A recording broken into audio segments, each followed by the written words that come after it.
Hello and welcome everyone. I am the admin of the Albania Ball on Facebook and also known as the animator behind the Countryball animations that you've been watching on YouTube. I just want to say thank you very much for your comments. They really mean a lot. They encourage me to continue making these animations despite the effort that it takes.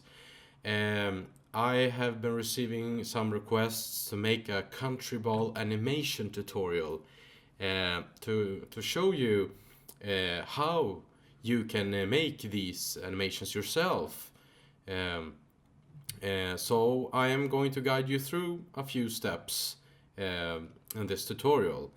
Hopefully, after this tutorial, you will be able to make your own Countryball animations and upload it on YouTube. It's fun, it's interesting, and it's also very learning. So let's begin. Well, the first thing you need is the program. I use Adobe Flash CS6. So you go ahead and fix that right away. So now that you have it, the first thing you will do is to click on ActionScript 3.0. This is our animation file. Now I don't know if you're new to Flash or not, but I'm gonna assume that you are. So I'm just gonna guide you through a few steps in the program before we begin. Now it's pretty self-explanatory. We have the scene. This is the scene.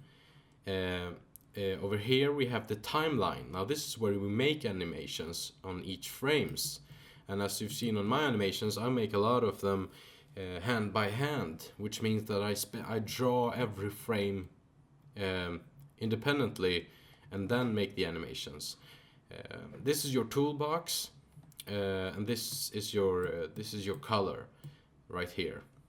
If you've used Adobe's programs previously, I think you will find some similarities, but other than that, it's if you just work with it, you will get used to it pretty fast. So this right here, this is our first frame. As you can see, it's white, which means it's empty. So we will begin to draw our Countryball. And the first thing you will do is to select the color black. You will then go to brush tool, click on it, and over here you have the brush size. So you pick the thickness, and then you can draw your Countryball, which is easier said than done because I'm using a mouse. Usually I use the mouse all the time, but it's really difficult to get a perfect circle unless you have a tablet, a drawing tablet, which I also own, but I don't really use it because most of my Countryballs are just recolored balls. Well, that didn't sound too good. Anyway, so I'm not really gonna put much effort into making a perfect circle here, so I'm just gonna draw a line. Yeah, that's great. Now we're gonna pick the paint bucket tool, and since I'm an Albanian, I'm gonna obviously draw the Albanian flag, which is pretty simple. I've seen a lot of Countryballs with different kind of flags. I personally like to make the flags 3D dimensional, and I usually import the flag. Usually import the flags from Wikipedia, but if I were to make this, I've seen a lot of Countryballs who have just a very flat image of their Countryball, of their flag symbol, which I don't really care for much. So I myself prefer to actually draw everything, which I'm not going to draw the perfect flag because that's not really the point, but I'm just going to show you how I usually do things. So I just draw a few lines like this. Of course, you have to know how to draw too, and the reason I do it on the side is because it really gives the Countryball, it gives it depth, which is something that you will need in Countryball animations. for example, if I were to, I also make the eyes on the side, because it also gives the illusion of three-dimensional space. So right now this looks a lot better than if it would have been just a flat line. But if you insist on making the flag very clean, you can do this. You go to Google, let's see if we can just get this. You go to Google, you go to then you go to, now I'm gonna search for the Albanian flag, like this.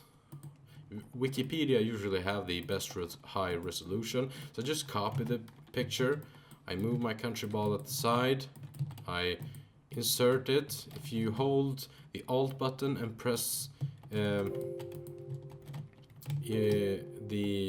if you press the mouse, if you hold the, or if you press the Alt button, you will enable the zoom tool, and you will be able to zoom out, so you can see this is the white area is where you animate. So everything gray is just outside the box, sort of.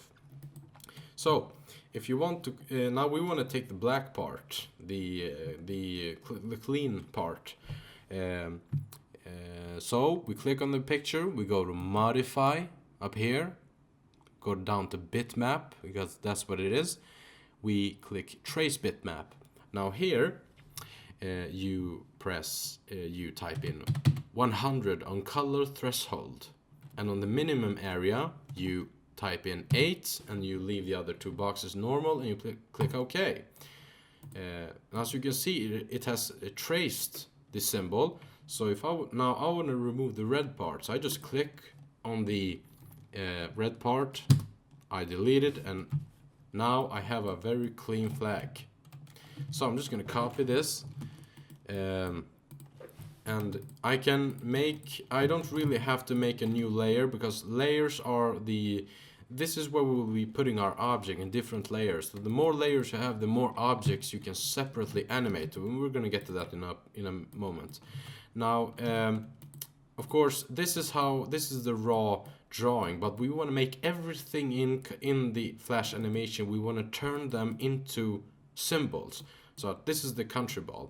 So we're just gonna right click, we go to convert to symbol, we click on it, I'm gonna type Albania ball. You don't really have to bother about the rest. It's usually in standard modes, it's usually a movie clip, and we press OK. Now as you can see on this part right here, this is the library. This is what will be, this is all our stuff. So if I want to drag in more balls, if I want to put more balls in the scene, I can just drag them in from the library. So this is now a symbol, which means that it's much more easy to animate. So always do that. Turn everything you make into everything you're gonna animate. Just make it into a flash, into a symbol. Now we're gonna do the same with the eagle. So we're gonna turn that into a symbol. We're gonna type eagle. Now I'm gonna position it right, and there we go. Now we have a pretty clean Countryball. As you can see, these are both on a new layer on each layer. But if you know you're not gonna change the flag, the way it moves, you can just put them into one layer. So I highlight them both, I make them another symbol, and I'll just type in Albania ball 2.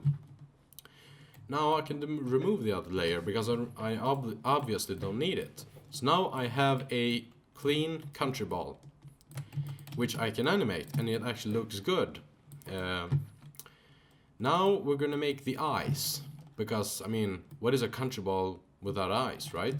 So we draw our eyes.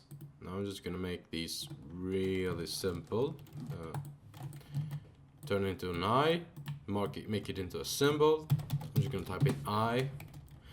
If you click on it and if you hold the mouse over the symbol and you hold the Alt button, you can actually, even if you drag with the mouse, you will see that you have duplicated a symbol, which means that it's much easier than doing this, right click, copy, then right click again, the paste in place, and you will see that I have two symbols. So you just click on the symbol, hold the Alt button, drag with the mouse, and you have a duplicated eyes instead of drawing two different eyes.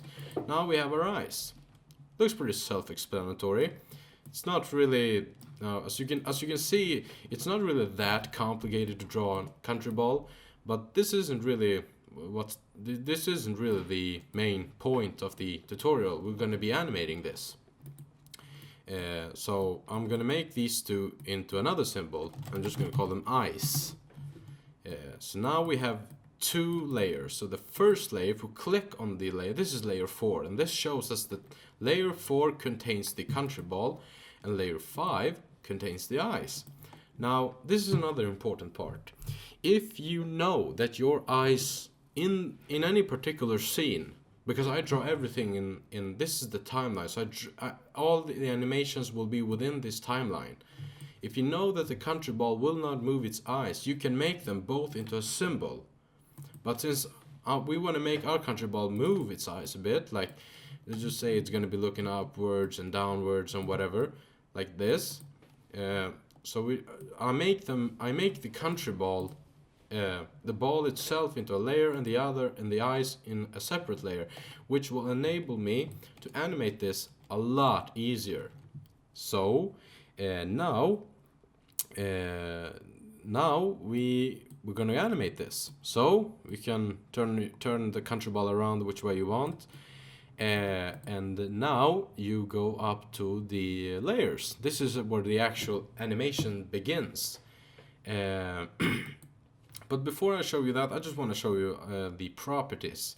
Now, as you can notice, this is on 24 frames per second, which means it's a standard animation speed, which is used in most animations.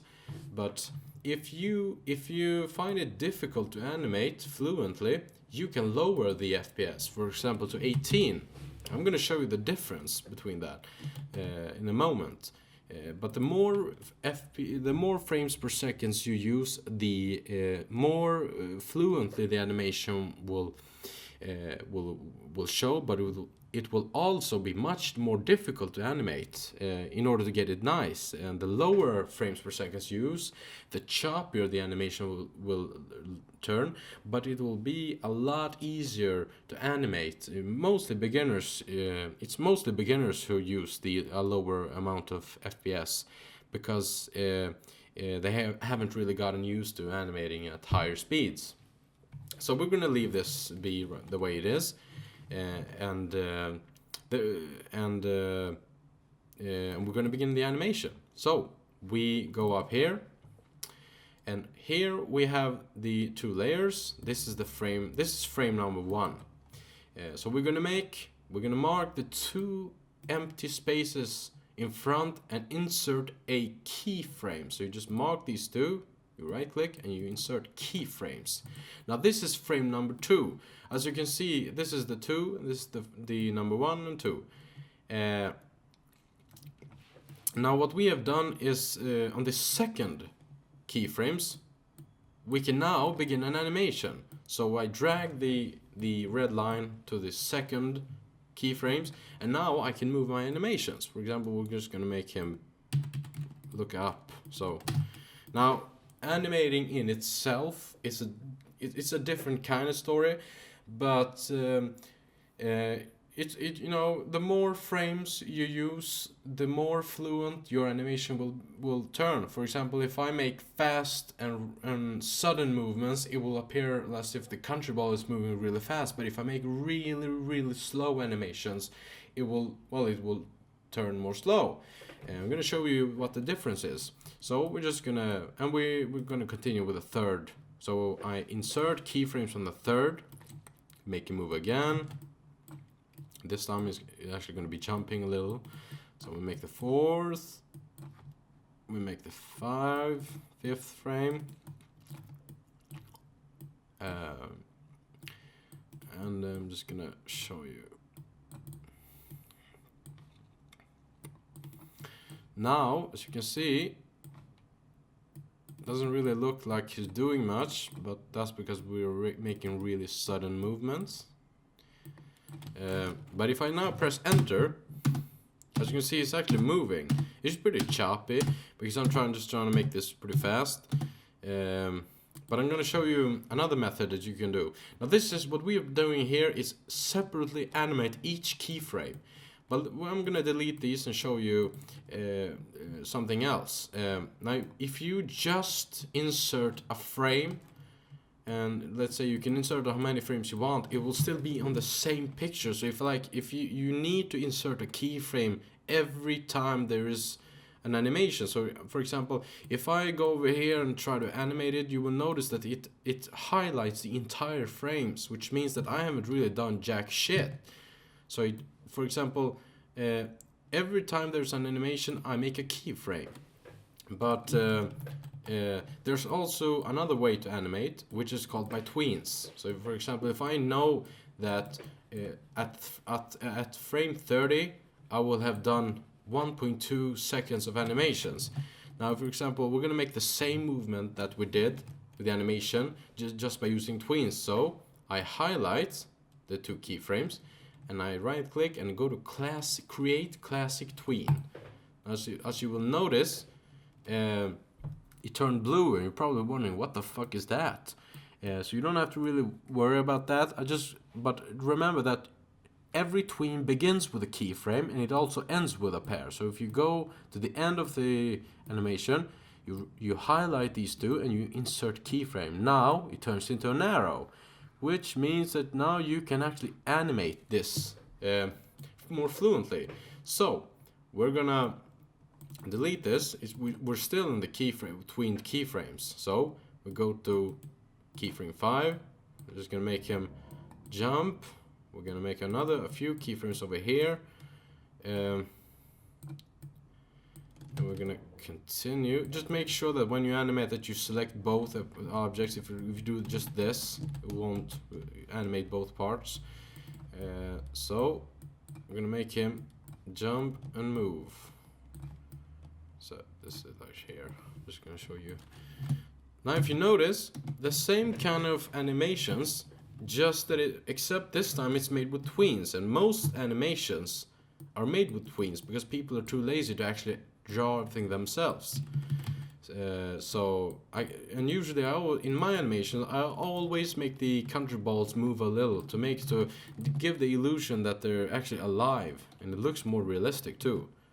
It appears as if he was struck with something. I don't know. As you can see, it's pretty fluent, although quite basic, but it's still pretty fluent. So that's the second alternative you can use. You can either make everything hand by hand, or you can make this with tweens. Usually tweens are much easier to animate, but it requires more. You need to know the amount of frames that are used for each movement. For example, if I want to make the Countryball jump really fast, I need to make rash movements. So I'm just gonna make this guy fly. And if you make an animation leave the white area, this right here, it will not show in the scene. So you can have all sorts of shit around laying out guns, special effects, whatever, drawings.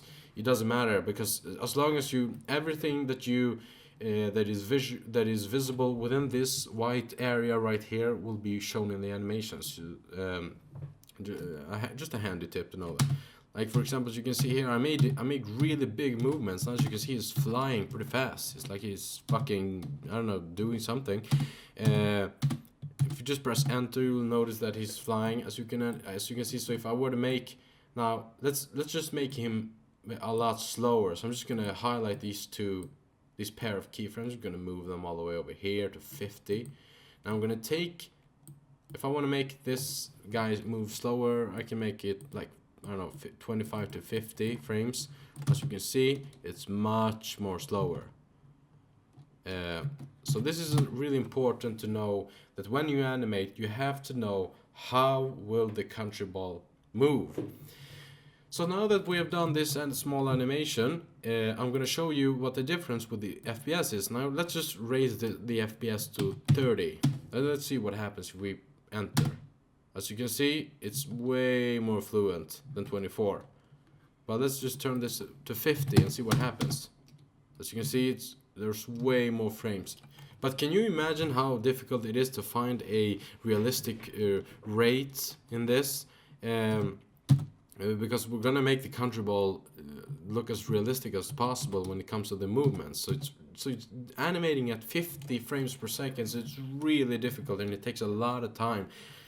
So I usually stick to 24, which is the standard. As you can see, it moves pretty decent. Now, if I want to make, like I said, if I know that I don't want to waste too much time with animations, I can lower the FPS to like 15. And let's just see what happens if we make the Countryball jump around. So I'm gonna make a few frames.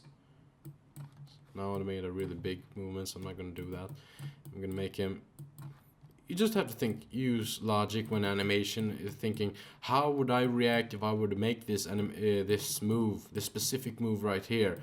Would I just fucking fly away, or would I actually, increase the rate as I am moving? For example, if this guy were to actually bounce off the ground, he wouldn't just, as you can see, I'm just gonna make him bounce back too. This is another handy tip that you can use if you want to make it look like it's bouncing. You can just highlight everything and go to this arrow right here and just drag it down. Now if you make another scene, you will notice that you can actually drag it back out, which will give the illusion of the Countryball actually bouncing. But you have to, if you want to make him bounce really fast, you have to make a pretty big animation right here. So for example, we're gonna make him bounce back where he was at. I don't know, where was it at the beginning? Okay, so I made him fall a bit too low. Let's see. So now that he has landed, he will make a smaller jump, so he will straighten himself out. And there we go. As you can see, it looks pretty okay at the lower FPS. But like I said, it's much easier to animate at this rate than it is that than what it is to animate at 24. It's much more slower. It's much more faster. Let's go to 10, see what happens there. As you can see, it looks pretty choppy. So 20, maybe I would recommend beginning at 18, 20. You really have to, experiment to see what fits you the best. Another thing that I will be showing you is, for example, if you want to make changes to the Countryball. For example, if you made an entire animation. Now this is where the part with the symbols comes in handy.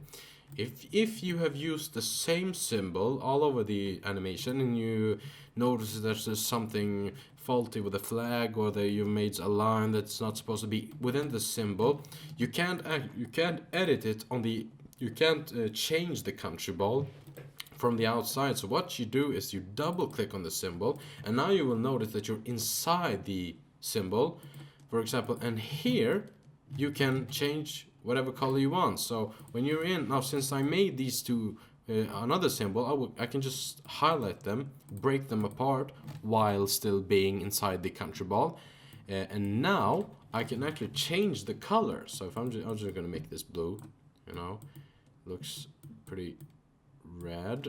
I'm just gonna make this. I'm gonna just make this blue. Yeah, a blue Albanian flag. Looks pretty cool though. Yeah, so now I just made this blue. So if I go back to the scene, I will notice that now it's blue because I changed it in the source.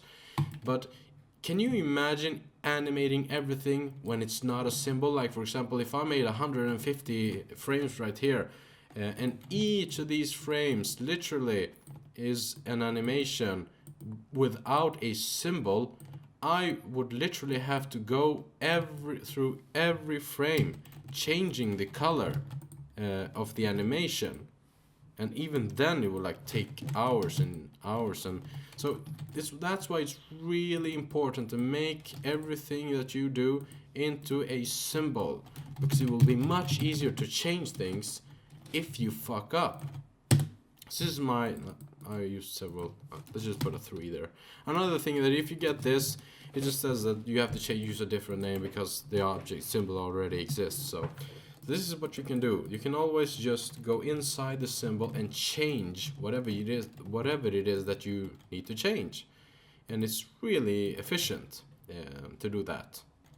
Now, we have made our animation. We're just going to make a really simple animation right here. I'm just going to make him jump away. Now we're gonna publish this. This is our movie, and this is our short, very short but choppy animation. So we're gonna go to Control, and we're gonna test the movie. Test movie in Flash Professional. Now the movie is played with the Flash player, the Shockwave. Now it turns into a Shockwave file. And now since I'm using 1920 times 1080 on the resolution, obviously having let's see, having 550.400 at the size of the scene is not really good. So I have to change this into 19, to match the size of the screen. Anyway, that's a different subject. So if you want to save the animation and the Flash file, you go to File, Save As, and now I'm just gonna turn it on blah blah 2. Now you just enter, and you go to File, Publish Settings, and you don't really have to. If you want to make it if you want to make the first scene into a picture as well, you can just select PNG and JPEG. And just and also don't forget to make sure that Flash is selected. Now we just press Publish. Now we go to the file where it is, the folder where it is, and we just play it. So this is our Flash. This is our Flash movie. It's a Shockwave file. We double click on it. As you can see, this is our animation, and the quality is okay. So that's basically how you animate. Now, of course, if you want to add special effects and sounds and shit like that, you have to obviously draw everything yourself. I do it all the time. I draw my stuff. So if I want to make a gun, I can just, of course, be careful not to draw within the keyframes. So just make a new layer, go to the position where you want the gun to appear or whatever. And just draw a gun or whatever you want, a sword or I don't know what you use, which is also easier said than done. Man, does drawing with a mouse suck ass. Just gonna, let's see, there we go. Man, that is some epic sword right there. Okay, maybe it's not that good, but what I'm not gonna draw because I don't want to, it's not the point. The point is to show you how you can make an animation. So what you have to do, if you want to become a good Countryball animator, you have to spend hours and weeks and months and years and just practice really, really hard. But the most important factor is that you have to enjoy it. You need to want it. You have to motivate yourself to make these Countryball animations because it's really time consuming. Now, I mean, we made like, I don't know, what is it, like 1 second of an animation, and it has taken us quite some time. But can you imagine making 15 minutes of raw action with sound effects and shit? Yeah, it takes time, a lot of time. Which is why it has taken me so long, due to financial difficulties, to make this, to make the latest Countryball animation, which you have been watching. So this is pretty much it. I hope you enjoyed this. Thank you all very much for watching. I hope you learned a lot. Hopefully you will be making your own Countryball animations. Don't forget to subscribe, to like and share and comment. Please visit the Albania Ball page, not just Albania Ball, but the Albania Ball on Facebook, and give it a like. I have other animations there. I know I haven't been active a lot, but that's only because reality has been on my back, and I also have a full-time job. So, but hopefully there will be more animations. That depends entirely on the audience. If you motivate me and encourage me to do this, I will be delivering. Thank you once again, and have a great day. Bye.